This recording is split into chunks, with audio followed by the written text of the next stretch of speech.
जय हिंद दोस्त, आपके अपने यूट्यूब चैनल कुछ क्लास में आपका स्वागत है। आज फिर हम एक नए चैप्टर को लेकर आए हैं जो कक्षा 10 गणित से रिलेटेड है। अध्याय 7 निर्देशांक ज्यामिति।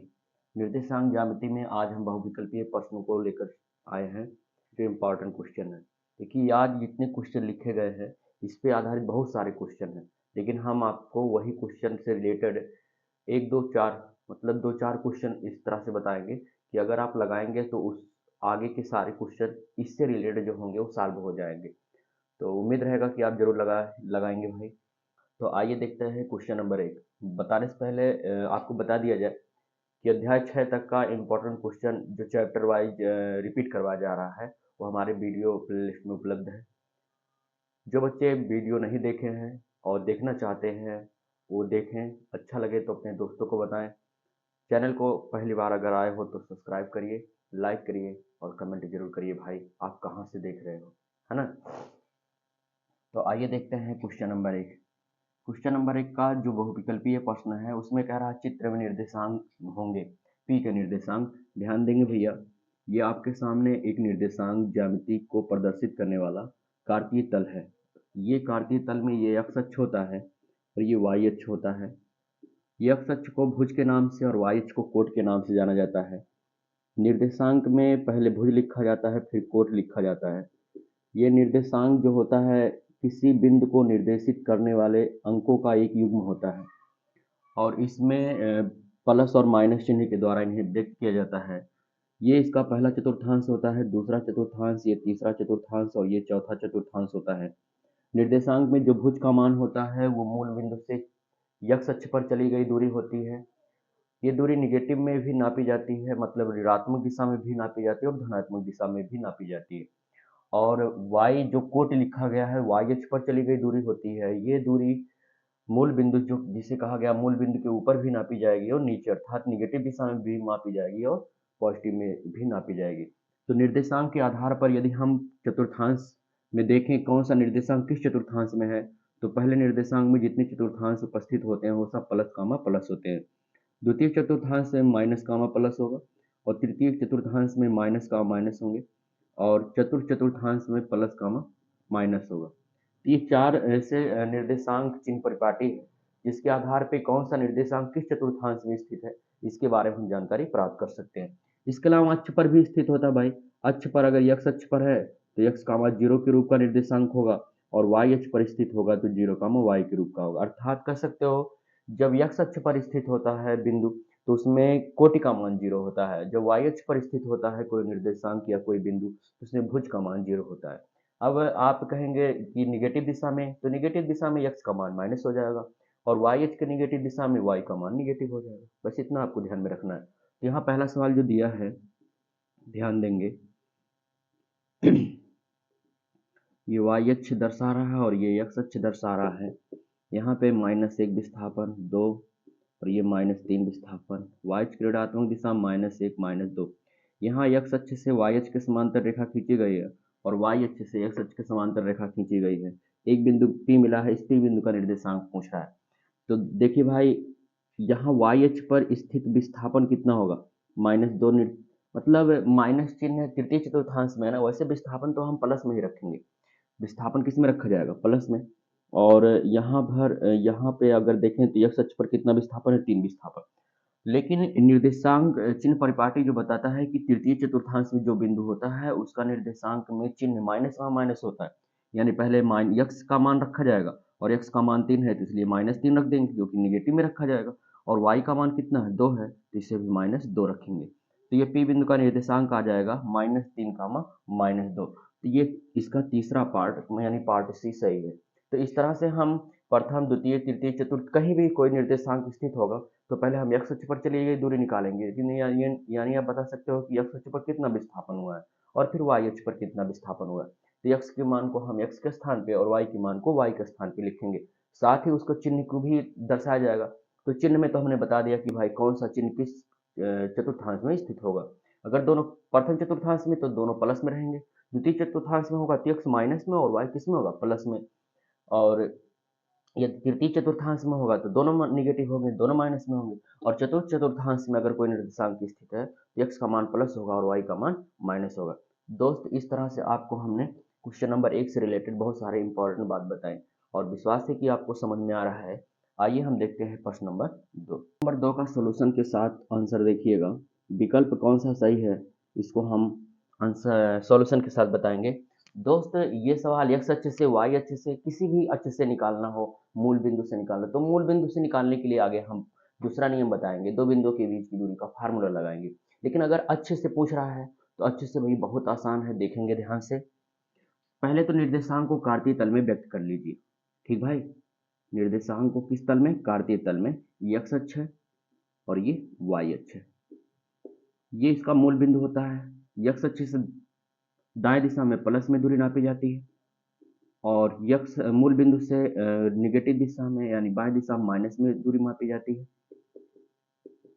इसके बाद मूल बिंदु से अगर ऊपर चलेंगे तो प्लस में मापी जाएगी और मूल बिंदु से यदि नीचे आएंगे तब भी दूरी किस में मापी जाएगी? माइनस में मापी जाती है ना दोस्त। तो यहाँ पे -3, 4 किस चतुर्थांश में स्थित होगा? तो द्वितीय चतुर्थांश में स्थित है।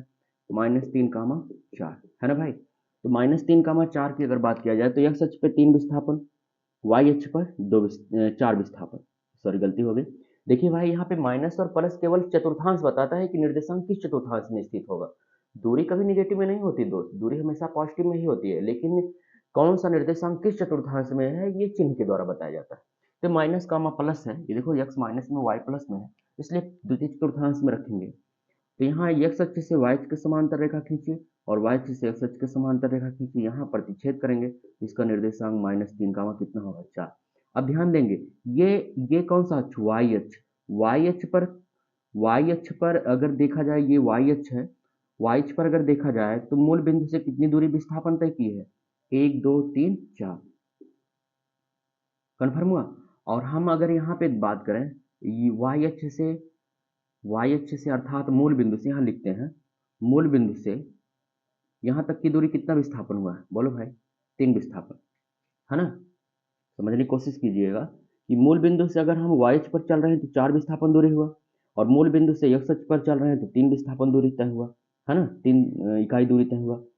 बात ये आती है कि -3, 4 ये माइनस और प्लस में दर्शाया गया है, यानी द्वितीय चतुर्थांश में माइनस कामा प्लस जो चिन्ह परिपाटी बताया गया माइनस कामा प्लस के रूप का है, इसलिए इसे -3, 4 में दर्शाया गया है। अब बात आती है कि इसका किस अक्ष से पूछा भाई? x अक्ष से। x अक्ष ये है, x अक्ष से कितनी दूरी पर स्थित है? तो x अक्ष से भाई मूल बिंदु अगर ये है तो x अक्ष से ये दूरी y अक्ष पर कितना विस्थापन तय किया गया है? 4 विस्थापन दूरी, है ना, 4 इकाई दूरी। तो समझिए भाई, अगर ये y अक्ष से कहेगा तो x अक्ष पर चली गई दूरी नापेंगे और अगर x अक्ष से कहेगा तो y अक्ष पर चली गई दूरी नापेंगे। या ऐसे समझो, अगर x अक्ष से कहा जाएगा, x अक्ष से, तो आप कोटि को बताएंगे। x अक्ष से चली गई दूरी कोटि के बराबर होती है और y अक्ष से चली गई दूरी, अक्ष से दूरी जो होता है वो भुज के बराबर होता है। किसके बराबर होता है? भुज के। यही आपको ध्यान में रखना है। तो यहाँ से दोस्त x अक्ष से चली गई दूरी किसके बराबर होगा? कोट की। और यहाँ पे कोट कितना है? 4 है, इसलिए कौन सा ऑप्शन सही है? सी वाला ऑप्शन इसका सही है। ऐसे ही अगर हम क्वेश्चन नंबर 3 की बात करें तो यहाँ पे y अक्ष से कह रहा है ना, y अक्ष से चली गई दूरी कितना होगा? भुज के बराबर। इसमें भुज कितना है? 3 है, तो ये कौन सा ऑप्शन सही होगा? इसका ये वाला ऑप्शन सही होगा। समझ रहे हैं ना भाई? ऐसे समझ लो यार, ये जो हमने लिख दिया, x अक्ष से दूरी कोटि के बराबर होती है, y अक्ष से दूरी भुज के बराबर होती है, अगर ये दिमाग में आ गया तो लिख ले सकते हैं। नहीं तो आप चित्र में यानी कार्तीय तल में आप प्रदर्शित करिए निर्देशांक को और देखिए x अक्ष पर कितना दूरी विस्थापन किया और y अक्ष पर कितना दूरी विस्थापन किया। x अक्ष पर दूरी जो विस्थापन होगा वो y अक्ष से नापे जाएगा और y अक्ष पे जो दूरी विस्थापित करेगा वो x अक्ष से नापा जाएगा। तो यहाँ पे कह रहा है कि x अक्ष से, तो x अक्ष किसके बराबर है? 4। x अक्ष से 4 विस्थापन दूरी, 4 इकाई दूरी तय किया था। और अगर y अक्ष से कहेंगे तो y अक्ष ये है, y अक्ष से x अक्ष पर कितना विस्थापन दूरी किया है? 3। तो यहाँ पे भाई माइनस प्लस लेकर बताना पड़ेगा, क्योंकि निगेटिव और पॉजिटिव चिन्ह चतुर्थांश को बताता है या अक्ष के निगेटिव या पॉजिटिव दिशा को बताता है। तो भाई यहाँ पे तो माइनस लेकर बताना पड़ेगा। तो x अक्ष से दूरी किसके बराबर होगा? भुज कोटि के। और y अक्ष से दूरी किसके बराबर होगा? भुज के। तो यहाँ तीसरा और दूसरा दोनों सवाल सॉल्व हो गया। तो दोस्त विश्वास है कि आपको इस तरह से अगर क्वेश्चन मिलता है तो आप पूरी तरह से सॉल्व कर ले जाएंगे। वैसे बहुत सारे क्वेश्चन इस पे आए हैं दोस्त, बहुत सारे क्वेश्चन आए हैं, लेकिन उसमें से 1-2 क्वेश्चन आपके सामने हमने रखा है ताकि आपको जानकारी बढ़े। अगर हम पूरा क्वेश्चन बताएंगे तो भाई बहुत लॉन्ग वीडियो हो जाएगा और बहुत लॉन्ग वीडियो मेरे मोबाइल का स्टोरेज बहुत कम है और बहुत लॉन्ग वीडियो हम उपलब्ध नहीं करा सकते, थोड़ा थोड़ा करके आपको उपलब्ध कराएंगे। दोस्त आप जुड़े रहिए, आपको धोखा नहीं देंगे। आपको हम कक्षा 10 का बोर्ड रिलेटेड से वीडियो यानी कह सकते हो रिवीजन जो करवा रहे हैं, ये पूरा पूरा सोल्यूशन देंगे और एक अध्याय से पूरे लास्ट अध्याय तक यानी प्रायिकता तक पूरा बताएंगे भाई। जुड़े रहिएगा, आपको धोखा नहीं दिया जाएगा। दोस्त प्रश्न नंबर 4 कह रहा है बिंदु -3, 4 की मूल बिंदु से दूरी। ध्यान देंगे भैया, कोई भी निर्देशांक कार्तीय तल हो, मान लेते हैं ये बिंदु P है जिसका निर्देशांक x, y है और ये मूल बिंदु है। अगर इस मूल बिंदु से ये भाई x अक्ष है और ये y अक्ष है ना, x अक्ष है x अक्ष और ये y अक्ष, ये इसका मूल बिंदु है। यदि यहाँ से मूल बिंदु से दूरी निकालेंगे तो यहाँ पे हम डायरेक्ट सूत्र बता रहे हैं, निगमन नहीं बता रहे भाई। जो मूल बिंदु से किसी बिंदु का x, y का यदि मूल बिंदु से दूरी निकालना है, मूल बिंदु से दूरी, तो वो दूरी किसके बराबर होगा? अंडर रूट x का वर्ग प्लस y का वर्ग, अर्थात भुज का वर्ग प्लस कोटि का वर्ग। यहाँ पे भुज क्या है? x है दोस्त, और कोटि का y है। तो इसी फार्मूले से क्वेश्चन नंबर 4 लगाया जाए। क्वेश्चन नंबर 4 में कह रहा है -3, 4 का मूल बिंदु से दूरी, मूल बिंदु से दूरी, तो ये दूरी किसके बराबर होगा दोस्त? अंडर रूट लगाएंगे, भुज का वर्ग करेंगे यानी -3 का वर्ग, कोटि का वर्ग करेंगे यानी 4 का वर्ग। तो 3 का वर्ग -3 का वर्ग प्लस 9 होगा और 4 का वर्ग 16, 16 9 कितना होगा? 25, और 25 का वर्गमूल निकालेंगे तो प्लस माइनस 5 होगा, लेकिन दूरी कभी नेगेटिव नहीं होती है, इसलिए हम माइनस छोड़ देंगे दोस्त, प्लस लिखेंगे। और इसकी कौन सी ऑप्शन सही होगी? इसका पहला ऑप्शन सही हो गया भाई, पहला ऑप्शन है, अर्थात 5 इकाई दूरी। क्वेश्चन नंबर जो 5 ये 4 है, ये 2024 IB में देखिए भाई, जितने भी क्वेश्चन लिए गए हैं सब इम्पोर्टेंट है। 22 23 20, 22 23 20, 21 22 23 20 ऐसे आ रहे हैं। तो दोस्त इसे मतलब आप एक एक करके सॉल्व करते रहिए और इससे रिलेटेड जितने भी क्वेश्चन हैं उनको भी सॉल्व करते रहिए। और बताइए कि कौन सा ऑप्शन सही है, कौन सा ऑप्शन सही नहीं है, कितना लगाएं, कोई क्वेश्चन नहीं आ रहा है तो आप बोल सकते हो कमेंट के माध्यम से, उस क्वेश्चन का सलूशन हम जरूर बताएंगे। आइए देखते हैं क्वेश्चन नंबर 5। क्वेश्चन नंबर 5 कह रहा है दो बिंदुओं 2, 3 और 4, 1 के बीच की दूरी होगी। ये 2022 23 24 24 में दो सेट में आ गया था, एच बी और एच वाई, ये दो सेट में आया हुआ क्वेश्चन है। देखिए भैया, यहाँ पे हम पहले किस नियम से लगेगा इसे बता देते हैं। आपके सामने x1, y1 दो बिंदु ले लिया जाए, yx2, y2, इनके बीच की दूरी, के बीच की दूरी अगर निकालना है, बीच की दूरी, तो देखिए भाई ये फार्मूला तो मिलता है under root x2 minus x1 का whole square plus y2 minus y1 का होल स्क्वायर, या इसे हम अंडर रूट x1 का माइनस x2 का होल स्क्वायर भी लिख सकते हैं प्लस y1 माइनस y2 का होल स्क्वायर भी लिख सकते हैं। देखिए भाई, यहाँ पे चूंकि वर्ग है ना, चाहे x1 में से x2 घटाइए, चाहे x2 में से x1 घटाइए, वर्ग करेंगे हमेशा प्लस में ही आएगा, समझ रहे हो?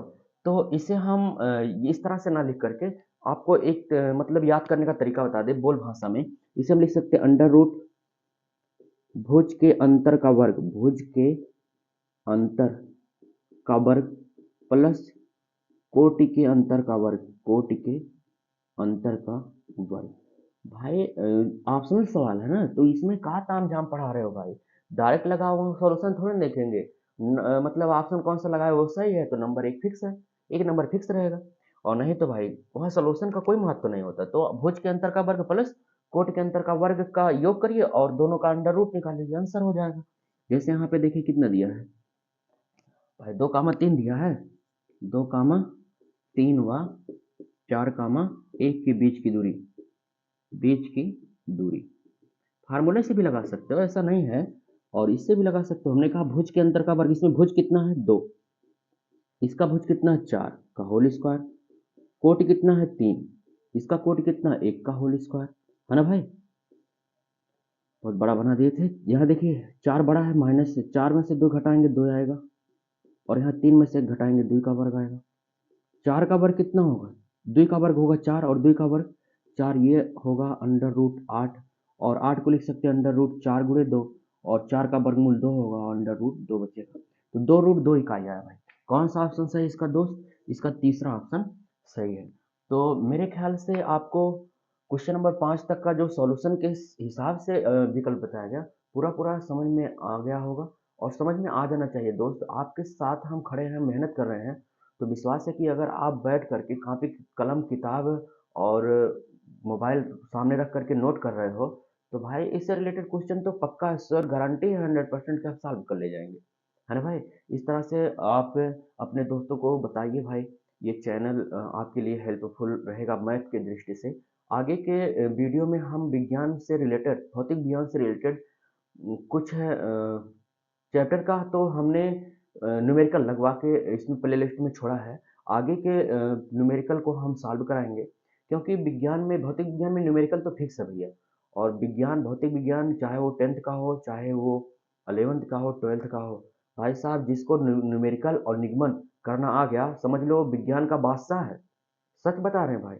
उससे कहीं मतलब उसको कहीं दिक्कत नहीं होगी, अगर वो न्यूमेरिकल सॉल्व कर ले रहा है और निगमन कर पा रहा है, तो वो विज्ञान का, फिजिक्स का बादशाह है भाई। उसके आगे कुछ नहीं है, वो विज्ञान आराम से सॉल्व कर ले जाएगा। तो हम न्यूमेरिकल लगवाएंगे आपको, और आप इस चैनल के माध्यम से जुड़ करके अपने लक्ष्य की ओर बढ़ सकते हैं, अपनी कामयाबी की सफलता को प्राप्त कर सकते हैं। सफलता प्राप्त होने के लिए कामयाबी जरूर, मतलब कामयाब होना जरूरी होता है। अगर काबिलियत है आपके अंदर, तो आप सफलता प्राप्त कर सकते हो। तो काबिल बनो भाई, सफलता तो सब लोग, देखिए भाई, वो टॉप करके कोई व्यक्ति बहुत ज्ञानी नहीं हो सकता, समझ रहे हो, ये टॉप करके कोई व्यक्ति बहुत ज्ञानी नहीं हो सकता। ज्ञान तो उसके अंदर होता है ना भाई, योग्यता, काबिलियत उसके अंदर होती है। हालांकि हो सकता है कि नंबर कुछ कम कुछ ज्यादा हो जाए, लेकिन अगर ज्ञान है, काबिलियत है, तो सफलता तो ऑटोमेटिक मिल के ही रहेगी भाई, है ना भैया। आज के लिए बस इतना ही दोस्त, फिर मिलेंगे अगले क्लास में आगे के बहुविकल्पीय प्रश्नों को लेकर। तब तक के लिए जय हिंद।